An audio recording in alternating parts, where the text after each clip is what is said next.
Hi, welcome to the Shed. In this episode, I'm going to show you how to use SMART goals to make your practice sessions more effective and better for you as a musician. So, SMART is an acronym that describes a quality goal. We have S-M-A-R-T. SMART stands for specific.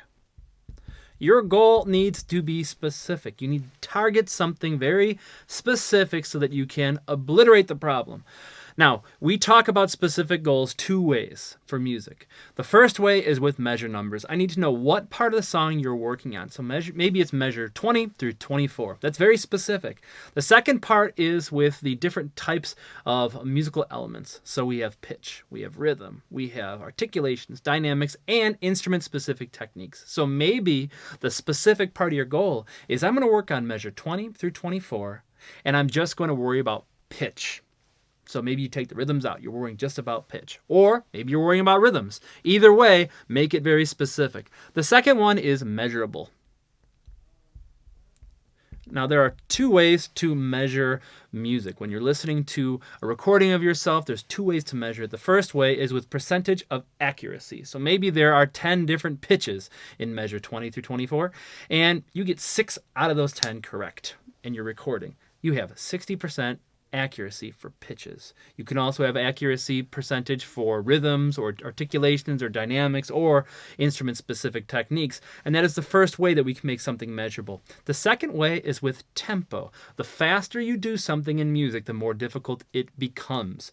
Your brain gets behind your fingers and your fingers start making mistakes. So you can measure your goal with tempo. So maybe you're working on pitches and you want to get 80% of them correct at 120 beats per minute in measure 20 through 24. Now it's specific and it's measurable. We have to make sure it's attainable. That's the next one. An attainable goal should not sound something like this. I want to be able to play John Coltrane's solo from Giant Steps at 320 beats per minute in all 12 keys. That is not attainable. Well, it might be attainable for you. It's not attainable for me. You have to know where your limitations are as a musician and as a practicer. And you have to make sure these goals are achievable. It'll make you feel good, and it'll make your practice session way more successful. The next one is relevant. I like playing things that make me sound good.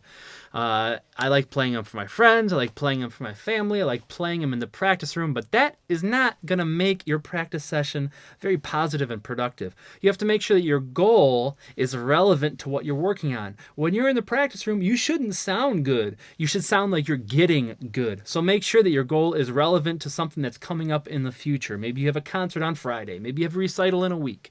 Maybe you're a jazz musician and you're studying harmony and you have this giant list of things you need to work on, and you're just taking one little chunk out of that list. So make sure that your goal is relevant. And the last one is time bound. Don't just say, I want to get this stuff done. Here's all these specific things and I want to get them done. And in my practice session, I'm going to get it done. Give yourself a specific amount of time to get that stuff done in. So I like to start practicing like this with SMART goals in 20-minute chunks. If you start with 20-minute chunks, you're going to give yourself an opportunity to succeed. You're going to stay focused in those 20 minutes, and then you're going to get a lot of stuff done. Eventually, you can start adding in more time. So if you have a very successful 20-minute practice session, maybe the next time have 25, or maybe have 30, maybe have 35 or 40. Don't let your ego get in the way. Don't go to your private teacher and say, I practiced for 4 hours last night. Don't tell your friends like, I practiced the whole weekend, 12 hours each day. Of those 12 hours, how much time was specific, measurable, attainable, relevant, and time bound? How much time was actual quality practicing with a purpose? So next time you're going to practice smarter and not harder, and use your SMART goals.